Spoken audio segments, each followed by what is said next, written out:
Jeff, I have a question for you. How much sleep do you need in a day? How much sleep do you need a day, Jeff?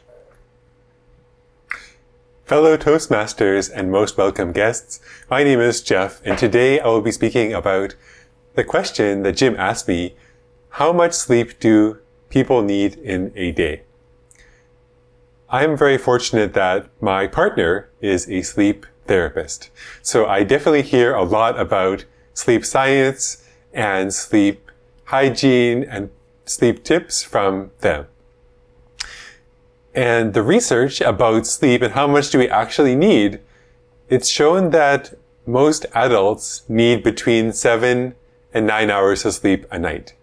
And if you get less than 7 hours of sleep on a regular basis, let's say every night you get between 5 and 6 hours of sleep, after a few days of sleeping 6 to 7 hours or 5 to 6 hours, you have the cognitive performance of someone who is drunk or intoxicated. So even 5 days of sleeping 5 hours a night, essentially after those 5 days, if you do a cognitive test to test your brain performance and your alertness and your ability to think, it's going to be showing your performance is equivalent to someone else who had maybe 3 or 4 drinks.